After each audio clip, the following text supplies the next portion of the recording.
Hi guys, welcome back to Waxing On. It's Monday and this is episode 136 today. So we've been at it quite a while. And I've got a little favor to ask of those of you that are watching.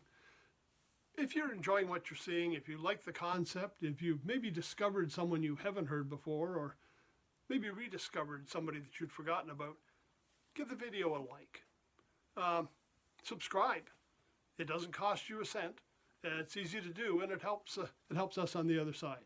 So consider that, and also consider sharing the videos. You can share them on Facebook, share them with friends, pass it along, and maybe somebody else would appreciate the information we're putting out. Okay, today, Monday, it's Jazz Day, and we're going to look at another big band leader who is very different from the other big bands we've looked at so far. A lot of the old-time big bands, it was dance music. Glenn Miller, Benny Goodman, Tommy Dorsey, those kind of things were suited to the dance hall.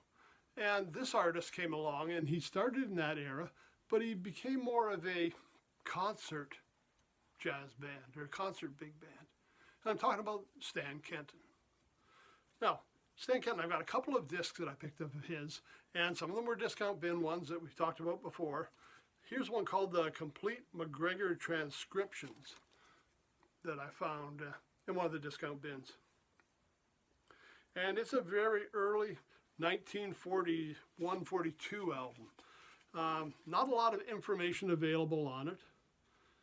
Again, when you look at the kind of things you have here, Artistry and Rhythm, which Kenton was very famous for, Memphis Lament, Love Turns Winter to Spring, Arkansas Traveler, well, that was kind of a traditional upbeat tune, Etude for Saxophone, Clouds Across the Moon. Again, when I read it, I'm not recognizing a lot of titles, not a lot of swing tunes in there, but it was defining a new style of playing for the big band. Now, the album that I picked up and I really listen to more often and enjoy is this one called Stan Kenton and His Orchestra, Fascinating Rhythm. Now, I don't know if I can catch that so that you can see it without the light. There's a little bit where you can see the title. And again, Stan Kenton had an excellent band with him.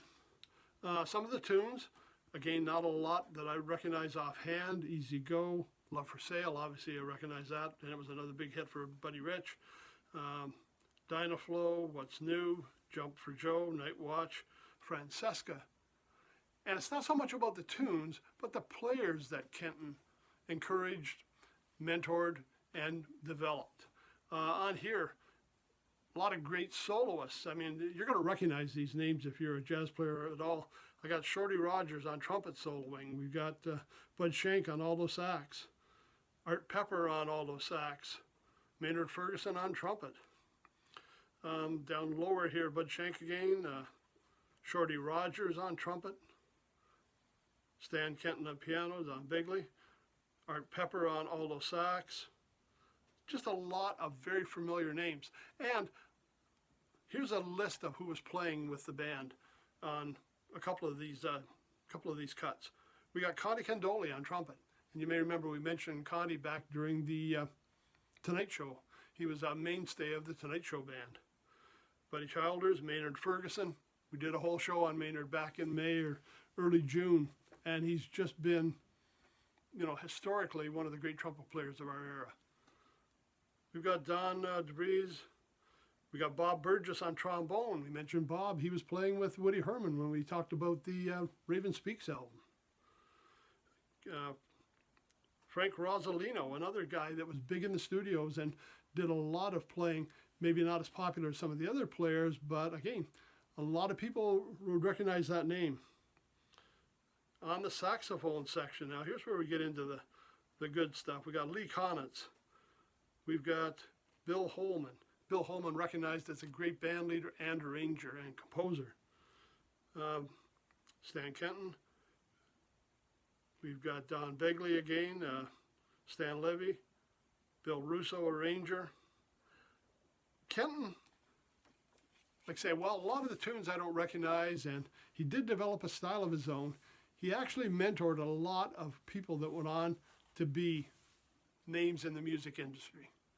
And a chance to hear them in their early days playing along with a big band, this was one example. Now, again, I'm not sure if this one's available in the streaming networks. It was another one I picked up in, the discount bins. Fortunately, a lot of the record stores at the time I was buying did not carry a lot of Kenton stuff. He was not as popular as, again, like people like Glenn Miller or Benny Goodman, or the more modern Buddy Rich, Woody Herman, Maynard Ferguson. But it's well worth checking out. And it's a different style of big band music, but something that, might be very interesting to look at from the historical perspective. And again, to hear some of these great people before they became giants in their own right. Okay, that's it for today. We'll see you on Wednesday when we'll be looking at classic rock. Everybody have a great week, and talk to you then.